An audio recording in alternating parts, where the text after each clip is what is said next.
अगर मैं ये कहूं कि विज्ञान के सबसे कड़े टेस्टिंग वाले माहौल में लोगों ने बिना देखे किसी स्क्रीन पर चल रहे वीडियो का बिल्कुल सही अंदाजा लगा लिया। अच्छा। हाँ, और गणित का पक्का नियम ये कहता है कि ये कोई तुक्का नहीं था। तो क्या इस बात पर आसानी से यकीन किया जा सकता है? शायद एकदम से तो नहीं। बिल्कुल नहीं। हमारी इस नई और विस्तृत छानबीन में आज हम कुछ ऐसे ही दावों की तह तक जाने वाले हैं। हम अमेरिकन साइकोलॉजिस्ट जैसे दुनिया के सबसे प्रतिष्ठित विज्ञान जर्नल्स में छपे लंडन यूनिवर्सिटी के प्रोफेसर एड्ज़ेल कार्डेना के दशकों के डेटा का विश्लेषण कर रहे हैं। सही बात है। और मतलब मकसद बहुत साफ है। अंधविश्वास की बातों और किसी भी नई चीज को बिना सोचे समझे खारिज कर देने वाली जो जिद होती है ना, उन दोनों के बीच से विज्ञान का असली सच बाहर निकालना। और ये सच खोजना इसलिए भी जरूरी है क्योंकि मतलब जब चेतना और दिमाग की गहराइयों की बात आती है तो हमारे पास एक्सरे मशीन जैसा कोई स्पष्ट टूल नहीं होता। हाँ, वो तो है। जैसे शरीर की हड्डी टूटती है तो एक्सरे में एक सफेद दरार साफ दिख जाती है ना, मामला एकदम स्पष्ट होता है। बिल्कुल। लेकिन जब हम सहज ज्ञान, छठी इंद्रिय या जिसे वैज्ञानिक भाषा में साई फिनोमेना कहते हैं, वहां प्रवेश करते हैं तो डेटा बहुत धुंधला होने लगता है। समझ रहा हूं। तो प्रोफेसर कार्डेना ने इसी धुंधलेपन के बीच पैटर्न खोजने के लिए एक अम्ब्रेला मेटा एनालिसिस किया। मतलब दशकों के हजारों अलग अलग शोधों के डेटा को एक साथ मथ कर एक बड़ी और सांख्यिकीय तस्वीर निकाली। तो चलिए इस बात की तह तक जाते हैं। इन हजारों अध्ययनों में मुख्य रूप से दो चीजों पर ध्यान दिया गया। पहला, एक्स्ट्रा सेंसरी परसेप्शन या ESP। हाँ। मतलब हमारी सामान्य 5 इंद्रियों का इस्तेमाल किए बिना जानकारी प्राप्त करना। और दूसरा, साइकोकाइनेसिस, यानी केवल अपने विचारों से भौतिक चीजों या पदार्थों पर असर डालना। एकदम सही। कोई कहता है कि वो दिमाग से चीजें हिला सकता है तो वो किसी सस्ते जादू के शो जैसा लगता है। क्या विज्ञान वाकई इसे गंभीरता से लेता है? यही तो इस डेटा का सबसे दिलचस्प पहलू है। कार्डेना के विश्लेषण ने साफ कर दिया कि जो मैक्रोसाइकोकाइनेसिस है, मतलब बड़ी चीजें हिलाना। हाँ, मतलब अपनी आंखों के सामने बड़ी चीजों जैसे कुर्सी या चम्मच को मोड़ना, इसके वैज्ञानिक साक्ष्य ना के बराबर हैं। लेबोरेटरियों के कड़े नियंत्रण में ये दावे अक्सर धोखाधड़ी साबित होते हैं। अच्छा, तो विज्ञान वहां खारिज कर देता है? बिल्कुल। लेकिन विज्ञान वहां हैरान रह जाता है जब बात माइक्रोसाइकोकाइनेसिस की आती है। माइक्रो मतलब बहुत छोटा। हाँ, यहाँ हम आणविक स्तर पर या जो रैंडम नंबर जनरेट करने वाली मशीनें होती हैं उन पर पड़ने वाले सूक्ष्म प्रभाव की बात कर रहे हैं। एक मिनट में यहाँ थोड़ा उलझ रहा हूँ। अगर कोई इंसान किसी मशीन को प्रभावित कर रहा है जो रैंडम तरीके से 0 और 1 जनरेट कर रही है, हाँ, तो वो प्रभाव कितना बड़ा होता है? डेटा कहता है कि सामान्य 50% की संभावना की जगह परिणाम 50.0001% हो जाते हैं। हाँ, सही आंकड़ा है। बस इतना ही। ये तो ऐसा लगता है जैसे कोई अपनी नाकामी को छिपाने के लिए कह रहा हो कि अरे जादू तो हुआ पर बहुत ही छोटा था। इतने छोटे से प्रतिशत को विज्ञान में कोई अहमियत क्यों दी जानी चाहिए? ये सवाल बहुत ही स्वाभाविक है। मतलब 50.0001% सुनने में एक राउंडिंग एरर या मामूली सा बदलाव लगता है। वही तो। लेकिन इसे हमें लॉ ऑफ लार्ज नंबर्स के नजरिए से देखना होगा। अगर एक सिक्का 10 बार उछाला जाए और 6 बार चित आ जाए तो ये कोई बड़ी बात नहीं है। हाँ, वो तो किस्मत है। बिल्कुल। लेकिन अगर वही सिक्का 10 लाख बार उछाला जाए और वो ठीक 50% की जगह 50.0001% बार चित आए तो गणितज्ञों की नींद उड़ जाती है। सच में? हाँ, इतनी बड़ी संख्या में इस तरह का विचलन ये साबित करता है कि वहां कोई ना कोई बाहरी बल या प्रभाव काम कर रहा है जो पूरी तरह से रैंडम नहीं है। ये महज संयोग नहीं हो सकता। ये एक बहुत ही मजेदार लेकिन तार्किक गणित है। और मुझे प्रोफेसर कार्डेना की वो बात याद आ रही है जहां उन्होंने इस सूक्ष्म प्रभाव पर एक मजाक किया था। अच्छा, क्या कहा था उन्होंने? उन्होंने कहा था कि अगर लोग वास्तव में अपने मन से दुनिया की बड़ी चीजों को बदल सकते तो दुनिया में भारी तबाही मच जाती। उनका मजाक था कि मैं कोई संत नहीं हूं, अगर ये सच होता तो मैंने अब तक अपने उन छात्रों को मार दिया होता जिन्हें मैंने फेल किया था। ये उपमा बहुत सटीक है ना? बिल्कुल। अगर ये क्षमताएं बहुत बड़ी और स्पष्ट होती तो हमारी दुनिया बेहद अराजक होती। लोग एक दूसरे को अपने विचारों से ही नुकसान पहुंचाने लगते। विचारों का ये हल्का और सूक्ष्म होना ही इस दुनिया के सिस्टम को टूटने से बचाता है। लेकिन अगर हम इस बात को मान भी लें कि ये सूक्ष्म क्षमताएं सच हैं, तो यहाँ एक बड़ा सैद्धांतिक सवाल खड़ा होता है। वो क्या? विकासवाद या इवोल्यूशन का काम तो प्रजातियों को समय के साथ बेहतर और ताकतवर बनाना है। हाँ, तो अगर इंसानों में जानकारी पाने की ये अतिरिक्त क्षमता थी, तो लाखों सालों के विकासवाद ने इसे और शक्तिशाली क्यों नहीं बनाया? यहाँ विकासवाद को लेकर एक बहुत बड़ी गलतफहमी है। कैसी गलतफहमी? मतलब विकासवाद का लक्ष्य किसी भी चीज को परफेक्ट या सर्वज्ञ बनाना नहीं है। इसका काम सिर्फ इतना है कि ये उन चीजों को फिल्टर कर दे जो हमारे जीवित रहने के रास्ते में बाधा बनती हैं। अच्छा, सर्वाइवल ऑफ द फिटेस्ट। हाँ, देखिए, हमारे दिमाग को काम करने के लिए शरीर की 20% ऊर्जा चाहिए होती है। अगर हमारा दिमाग ब्रह्मांड की हर सूक्ष्म जानकारी को प्रोसेस करने लगे तो हम शायद भूख से ही मर जाएंगे। क्योंकि ऊर्जा कम पड़ जाएगी। बिल्कुल। प्लेटो का विचार भी यही था कि जिंदा रहने के लिए हमें बस इतना चाहिए कि हम चलते हुए किसी दीवार से न टकराएं, या आज के संदर्भ में सड़क पार करते हुए गाड़ी के नीचे ना आए। तो मतलब ये कि हमारी जो सामान्य चेतना है वो दुनिया की सारी जानकारी का बस एक छोटा सा हिस्सा ही हमें दिखाती है। एकदम सही। सिर्फ उतना जितना रोजमर्रा के काम निपटाने के लिए जरूरी है। हमें हर वक्त हर किसी के विचार पढ़ने की कोई जरूरत नहीं है। सटीक विश्लेषण। विकासवाद ने हमारे दिमाग में एक बहुत ही मजबूत फिल्टर लगा दिया है। लेकिन कभी कभी वो अतिरिक्त और सूक्ष्म जानकारी उस फिल्टर को पार कर जाती है, खासकर तब जब हमारे अस्तित्व पर कोई बड़ा खतरा हो। और शायद यही कारण है कि इतिहास में हमें इसके अनगिनत उदाहरण मिलते हैं। बिल्कुल। स्रोतों में महान यूनानी दार्शनिक सुकरात की वो घटना बहुत कुछ सोचने पर मजबूर करती है। हाँ, वो चौराहे वाली घटना। हाँ, जब सुकरात युवा थे और एक सैनिक के रूप में अपनी पलटन के साथ जा रहे थे, तो वो एक चौराहे पर पहुंचे। पूरी पलटन ने तर्क लगाया कि दाईं ओर का रास्ता ज्यादा सुरक्षित लगता है।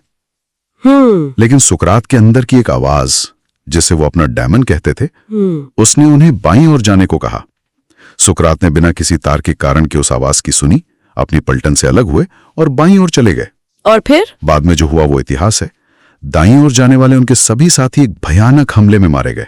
उस घटना में सबसे अहम बात यह है कि सुकरात के पास कोई भौतिक डेटा नहीं था। बिल्कुल नहीं। जिसे आज हम बहुत हल्के में सहज ज्ञान, गट फीलिंग या किस्मत कहकर टाल देते हैं, विज्ञान की नजरों में वो शायद अवचेतन स्तर पर मिल रही वही सूक्ष्म जानकारी है जो फिल्टर को पार कर गई। हाँ, वो जानकारी जो हमारे रोजमर्रा के फिल्टर को तोड़कर अचानक सतह पर आ जाती है। तो इसका असल मतलब क्या है? अगर ये सूक्ष्म जानकारी, ये सहज ज्ञान हमारे अंदर हमेशा मौजूद है, तो हम इसे अपनी सामान्य जिंदगी में आम दिनों में क्यों नहीं महसूस कर पाते? हम अक्सर भविष्य को लेकर इतने अंधे क्यों महसूस करते हैं? इसे एक दृश्य से समझने की कोशिश करते हैं। यह बिल्कुल दिन के उजाले में तारों को देखने की कोशिश करने जैसा है। अच्छा। तारे आसमान में हमेशा मौजूद होते हैं, लेकिन सूरज की रोशनी इतनी तेज होती है कि वो छिप जाते हैं। हमारी आधुनिक जिंदगी में विचारों की, चिंताओं की, फोन के नोटिफिकेशंस की, इंद्रियों पर होने वाले लगातार प्रहार की, हाँ, जो शोर है, बिल्कुल, वो इतना शोर पैदा करती है कि वो सूक्ष्म आवाज दब जाती है। तो इस शोर को बंद करने का जो वैज्ञानिक तरीका है वो है गांसफील्ड प्रयोग। अरे हाँ, ये गांसफील्ड प्रयोग इस पूरी चर्चा का सबसे दिलचस्प और हैरान करने वाला हिस्सा है। ये मूल रूप से दिमाग के उस तेज सूरज को अस्त करने या शोर को म्यूट करने का एक तरीका है। इसमें व्यक्ति को एक आरामदायक कुर्सी पर लिटाया जाता है, उनकी आंखों पर पिंग पोंग बॉल के कटे हुए हिस्से रखकर लाल रोशनी डाली जाती है ताकि उन्हें कोई आकार या रंग ना दिखे। और कानों का क्या? कानों में पिंक नॉइज, जो समुद्र की लहरों जैसी एक लगातार और एक समान आने वाली आवाज होती है, वो सुनाई जाती है। इस संवेदी वंचना या सेंसरी डिप्रिवेशन का मकसद बाहरी दुनिया के हर सिग्नल को काटना है। और जब बाहरी दुनिया के सिग्नल कट जाते हैं तो दिमाग, जिसे लगातार जानकारी प्रोसेस करने की आदत होती है, वो अंदर की ओर मुड़ जाता है। वो एक शांत, सपनों जैसी अवस्था में चला जाता है। असली प्रयोग इसी अवस्था में शुरू होता है। उस व्यक्ति को एक कंप्यूटर द्वारा रैंडम तरीके से चुनी जाने वाली एक वीडियो क्लिप के बारे में अंदाजा लगाने को कहा जाता है, जो अभी प्ले भी नहीं हुई है। हाँ, ध्यान रहे, वो क्लिप अभी प्ले भी नहीं हुई है। प्रयोग के अंत में व्यक्ति को 4 क्लिप दिखाई जाती हैं और पूछा जाता है कि उसे अपनी शांत अवस्था के दौरान इनमें से किसकी झलक महसूस हुई। अब यहां भी गणित को समझना जरूरी है। अगर ये केवल तुक्का मारना हो तो 4 में से एक सही क्लिप चुनने की संभावना हमेशा 25% होनी चाहिए। लेकिन ऐसा नहीं होता। हजारों परीक्षणों और कई दशकों के कड़े शोध के बाद औसत सफलता दर लगभग 32% से 33% पाई गई है। यहां मैं फिर से वही सवाल उठाना चाहूंगा जो माइक्रोसाइकोकाइनेसिस के वक्त उठाया था। कोई कह सकता है कि 25% से 32% में ऐसा क्या पहाड़ टूट पड़ा? हाँ, 7% का ही तो अंतर है। बिल्कुल, ये तो बस 7% का ही अंतर है। विज्ञान और सांख्यिकी में ये बस 7% एक भूचाल के बराबर है। इसे ऐसे समझें, अगर कसिनो में रूलेट व्हील पर किसी एक नंबर के आने की संभावना 25% की बजाय 32% हो जाए तो वो कसिनो एक ही दिन में दिवालिया हो जाएगा। हाँ। जब आप हजारों बार प्रयोग करते हैं तो कोई भी तुक्का हमेशा 25% पर आकर ही टिकना चाहिए। इस 32% के स्थिर आंकड़े ने विज्ञान में एक ऐसी विसंगति खड़ी कर दी है जिसे महज संयोग कहकर खारिज नहीं किया जा सकता। ये आंकड़ा तो चौंकाता ही है, लेकिन जो चीज मुझे ज्यादा आकर्षित करती है वो ये है कि जानकारी दिमाग तक पहुंचती कैसे है। ये कोई बहुत स्पष्ट विचार या फुल एचडी क्वालिटी की फिल्म जैसी नहीं होती है। बिल्कुल नहीं। ये हॉलीवुड फिल्मों वाली माइंड रीडिंग नहीं है जहां कोई आंखें बंद करता है और सामने वाले का पूरा बैंक अकाउंट नंबर पढ़ लेता है। हाँ, काश ऐसा होता। ये बहुत ही प्रतीकात्मक और धुंधली होती है। और इसे समझने के लिए गॉनफेल्ड प्रयोग का वो विनी द पू वाला किस्सा बेहतरीन है। हाँ, वो बहुत दिलचस्प है। एक प्रयोग के दौरान प्रतिभागी अपनी उस शांत अवस्था में कहता है कि वो एक बड़ा सा मैदान देख रहा है, वहां कुछ लड़के हैं और एक बहुत बड़ा गुब्बारा है जिस पर बड़ी बड़ी आंखें बनी हुई हैं। एकदम सही। और जब वो प्रयोग खत्म होता है और कंप्यूटर द्वारा चुनी गई वो सही क्लिप देखी जाती है तो वो क्लिप असल में एक रूसी विनी द पू कार्टून की होती है। हाँ, और उस कार्टून में विनी द पू एक बड़े से गुब्बारे के सहारे उड़कर मधुमक्खियों के छत्ते से शहद चुराने की कोशिश कर रहा है और वहां उसका सामना एक बड़ी आंखों वाले जानवर से होता है। तो गुब्बारा भी है और बड़ी आंखें भी हैं। ये बिल्कुल सपनों की भाषा है। हमारी यादें, छवियां और प्रतीक आपस में जुड़कर एक धुंधला सा चित्र बनाते हैं। जब दिमाग का मुख्य फिल्टर हटता है तब ये छवियां अंदर आ पाती हैं। और ये हमें इस छानबीन के एक बहुत ही गहरे और दार्शनिक मोड़ पर ले आता है। अच्छा। गांसफेल्ड प्रयोग से ये बात तो पूरी तरह साबित हो जाती है कि इस नई और सूक्ष्म जानकारी को पाने के लिए हमें चेतना की एक बदली हुई अवस्था में जाना पड़ता है, ऑल्टर्ड स्टेट। लेकिन सवाल ये है कि विज्ञान और हमारा समाज हमेशा अपनी सामान्य जागृत चेतना को ही एकमात्र सही अवस्था क्यों मानता है? ये सोचने वाली बात है।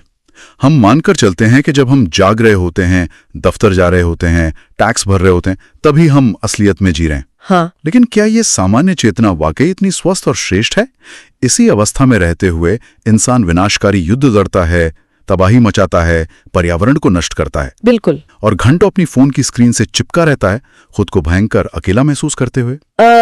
यही कारण है कि जब भी ट्रांस, ध्यान की गहराई या सम्मोहन की बात आती है तो एक अजीब सा डर या शंका पैदा हो जाता है।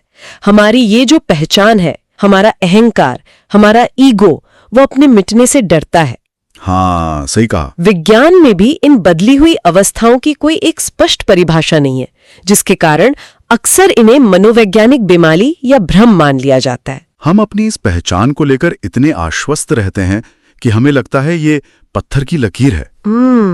लेकिन इसे चुनौती देने वाला एक बहुत ही हैरान करने वाला उदाहरण हॉलीवुड से आता है, जिम कैरी और एंडी कॉफमैन का किस्सा। ये एक बहुत ही सटीक और गहरा उदाहरण है। जिम कैरी ने एंडी कॉफमैन की बायोपिक में उनका किरदार निभाया था, लेकिन उन्होंने सिर्फ अभिनय नहीं किया, वे पूरी तरह से एंडी कॉफमैन बन गए। कैमरे के पीछे जो हुआ वो हैरान करने वाला था। जिम कैरी ने न केवल एंडी की तरह बात की, बल्कि डायरेक्टर के कट बोलने के बाद भी वो एंडी ही बने रहे। सच में? हाँ। फिल्म के निर्देशक भी परेशान हो गए क्योंकि उन्हें ऐसा लगा कि वे जिम कैरी से नहीं बल्कि एक मरे हुए इंसान से बात कर रहे हैं। जिम कैरी अपनी पुरानी पहचान में वापस ही नहीं आ पा रहे थे। ये घटना सुनने में किसी मनोवैज्ञानिक थ्रिलर जैसी लग सकती है, लेकिन अगर हम ठंडे दिमाग से सोचें तो ये कोई अनोखी बात नहीं है। अनोखी बात नहीं है। जिम कैरी ने जो किया वो तो हम सब हर रात करते हैं। हर रात मतलब जब हम सपने देखते हैं। बिल्कुल। जब हम गहरी नींद में होते हैं और सपने देखते हैं तो हमारी रोजमर्रा की पहचान पूरी तरह से मिट चुकी होती है।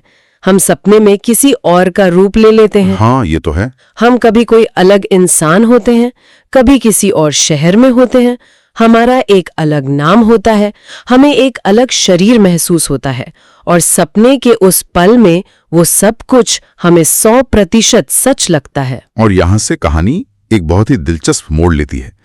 इसका मतलब यह है कि हमारा रोजमर्रा का जो अहंकार है, हमारी जो तय पहचान है, हमारा नाम, हमारा काम, हमारा स्वभाव, ये सब कोई अंतिम सत्य नहीं है। बिल्कुल नहीं। ये केवल एक सुविधाजनक कहानी है, यूजफुल फिक्शन। हम रोज सुबह उठते हैं, शीशे में देखते हैं और एक तरह से खुद को सम्मोहित करते हैं कि हाँ, मैं यही हूं, और इस कहानी को जिंदा रखते हैं। ये समझना बहुत जरूरी है कि हमारी पहचान का ये ढांचा केवल इस भौतिक दुनिया में काम करने और समाज में नेविगेट करने का एक टूल है। ये ब्रह्मांड का कोई अटल नियम नहीं है। लेकिन अगर हमारी पहचान, समय और स्थान इतने लचीले और बदलने वाले हैं, तो क्या हमारा आधुनिक विज्ञान इस बात को स्वीकार करने के लिए तैयार है? ऐसा क्यों लगता है आपको? क्योंकि जो विज्ञान स्कूल में पढ़ाया जाता है वो तो यही कहता है कि दुनिया ठोस है, अणु परमाणु से बनी एक मशीन है। पुरानी भौतिकी शायद यही कहती हो, लेकिन आधुनिक भौतिकी में इस बदलाव की गूंज पहले से ही सुनाई दे रही है। क्वांटम यांत्रिकी ने वास्तविकता की हमारी समझ को जड़ से हिला दिया है। क्वांटम मैकेनिक्स की बात कर रही हैं आप? हाँ, बर्नार्ड डी एस्पर्जनाथ जैसे नोबेल पुरस्कार विजेता भौतिक विज्ञानी इस बात पर जोर देते हैं कि पदार्थ, समय और स्थान वास्तविकता के अंतिम सत्य नहीं है। यानी वो कुर्सी जिस पर हम बैठे हैं वो असल में उतनी ठोस नहीं है जितनी दिखती है। बिल्कुल। क्वांटम स्तर पर सब कुछ केवल संभावनाओं की तरंगे हैं। जब कोई चेतना या ऑब्जर्वर उसे देखता है, तब जाकर वह एक ठोस आकार लेते हैं। कमाल है। ये विचार एक नए तरह के आदर्शवाद की ओर इशारा करता है। इसके अनुसार ब्रह्मांड कोई मृत मशीन नहीं है, बल्कि एक विशाल विचार की तरह है। हम अलग अलग कण नहीं है, बल्कि हम सभी इस ब्रह्मांड के रूप में आपस में गहराई से जुड़े हुए हैं। चेतना शरीर से पैदा नहीं होती, बल्कि चेतना ही मूलभूत आधार है। लेकिन यहाँ मुझे एक शैतान के वकील की भूमिका निभानी पड़ेगी। बताइए। अगर क्वांटम भौतिकी इस ओर इशारा कर रही है और गांसफेड प्रयोग के आंकड़े भी इसकी पुष्टि कर रहे हैं, तो इन वैज्ञानिक मंचों पर पैरासाइकोलॉजी या साइक क्षमताओं का इतना कड़ा विरोध क्यों होता है? क्या हमें अब इंटरनेट पर मौजूद हर अजीबोगरीब दावे या किसी भी बाबा के चमत्कार पर यकीन कर लेना चाहिए? आपका ये विरोध बिल्कुल सही और वैज्ञानिक है। हर अजीब दावे पर यकीन करना बेवकूफी है। हाँ। लेकिन अपने खुद के सीमित अनुभवों और पूर्वाग्रहों के कारण नए डेटा और नई संभावनाओं को पूरी तरह नकार देना भी सही वैज्ञानिक दृष्टिकोण नहीं है। समस्या अहंकारवाद की है। ईगोसेंट्रिसिटी। हाँ, कुछ वैज्ञानिक जिन्हें कभी कोई छठी इंद्री या अलग अनुभव नहीं हुआ, वे ये मान लेते हैं कि चूंकि मेरे साथ ऐसा नहीं हुआ, इसलिए ऐसा कुछ हो ही नहीं सकता। ये तो वही बात हुई कि किसी ने कभी दूरबीन में देखा नहीं और कह दिया कि बृहस्पति ग्रह के चांद होते ही नहीं है। बिल्कुल। विज्ञान का इतिहास ऐसे उदाहरणों से भरा पड़ा है जहां नए विचारों का कड़ा विरोध हुआ। भौतिक विज्ञानी मैक्स प्लैंक ने एक बार कहा था कि विज्ञान एक समय में एक अंतिम संस्कार के साथ आगे बढ़ता है। One funeral at a time। हाँ, इसका अर्थ यही है कि अक्सर पुराने विचारों वाले वैज्ञानिकों के जाने के बाद ही नई पीढ़ी खुले दिमाग से नए डेटा को स्वीकार कर पाती है। क्योंकि अगर हम ईमानदारी से देखें तो विशुद्ध भौतिकवाद जो ये दावा करता है कि सब कुछ सिर्फ अणुओं और परमाणुओं के टकराने का परिणाम है, वो चेतना की इस गुत्थी को सुलझाने में पूरी तरह विफल रहा है। एकदम सही। आज तक कोई भी वैज्ञानिक ये नहीं समझा पाया है कि हमारे दिमाग के अंदर मौजूद वो भूरे रंग का मांस अचानक से प्यार, डर या संगीत के प्रति लगाव जैसे विचारों में कैसे बदल जाता है। और यही चेतना की कठिन समस्या या हार्ड प्रॉब्लम ऑफ कॉन्शियसनेस इस सदी का सबसे बड़ा वैज्ञानिक रहस्य है। प्रोफेसर कार्डेना जैसे शोधकर्ताओं का जो मेटा एनालिसिस है, वो हमें याद दिलाता है कि इस रहस्य को सुलझाने के लिए हमें अपने पुराने सांचों को तोड़ना होगा। हमें गन्सफेल्ड प्रयोग के उस 32% के आंकड़े को केवल एक विसंगति मानकर कचरे के डिब्बे में नहीं डालना चाहिए, बल्कि उसे एक नई विज्ञान की नींव मानना चाहिए। तो आज की इस विस्तृत छानबीन के हर पहलू को अगर एक साथ रखकर देखें तो तस्वीर क्या बनती है? बताइए। ये स्पष्ट होता है कि हमारी चेतना शायद उन बहुत ही तंग सीमाओं से कहीं आगे तक जा सकती है जिन्हें हमने सच मान लिया है। चाहे वो माइक्रोसाइकोकाइनेसिस में मशीनों पर पड़ने वाला वो सूक्ष्म प्रभाव हो, किसी चौराहे पर खड़े सुकरात की जान बचाने वाली वो अंदरूनी आवाज हो, या रात के सपनों में हमारा किसी बिल्कुल अलग इंसान में बदल जाना हो। बिल्कुल, ये सभी चीजें कोई जादू टोना नहीं है, बल्कि इस बात का सांख्यिकी और अनुभवजन्य सबूत है कि हम एक दूसरे से और इस पूरी दुनिया से ऐसे अदृश्य धागों से जुड़े हुए हैं जिन्हें हमारी आधुनिक जिंदगी का तेज शोर अक्सर ढक लेता है। और जो लोग इस छानबीन को सुन रहे हैं, उनके रोजमर्रा के जीवन में इसका एक बहुत ही गहरा अर्थ छिपा है। हाँ, तो जब अगली बार हमें बिना किसी कारण के कोई अजीब सी गट फीलिंग आए, कोई बहुत ही सटीक सपना दिखे या किसी दोस्त का फोन ठीक उसी वक्त आए जब हम उसके बारे में सोच रहे हों, तो उसे इग्नोर ना करें। बड़े हुए नेटवर्क का एक छोटा सा सिग्नल हो जो हमारे दिमाग के फिल्टर को पार कर गया हो। और उस सिग्नल को सुनने के लिए बस थोड़े से सन्नाटे की जरूरत होती है। और इसी सन्नाटे के साथ जाने से पहले मैं चाहता हूं कि हम सब एक ऐसे विचार पर रुकें जो हमारे रोजमर्रा की समझ को चुनौती देता है। हमने देखा कि कैसे हमारी ये पहचान, हमारा ये मैं होना केवल एक सुविधाजनक कहानी है, बिल्कुल जिम कैरी के एंडी कॉफमैन बन जाने की तरह। तो जरा इस पर विचार करें। जब हम रात को गहरी नींद में होते हैं, जब सपने भी नहीं आ रहे होते, या जब ध्यान की उस गहराई में हमारी ये रोजमर्रा की कहानी पूरी तरह से रुक जाती है, तब क्या होता है? तब हम असल में कौन होते हैं? क्या हम वो हैं जो ये कहानी सुना रहा है, या हम वो हैं जिसके बारे में ये कहानी सुनाई जा रही है? इसी विचार के साथ हम आज की इस गहरी छानबीन को यही विराम देते हैं। सोचने के लिए बहुत कुछ है। मिलते हैं अगली बार।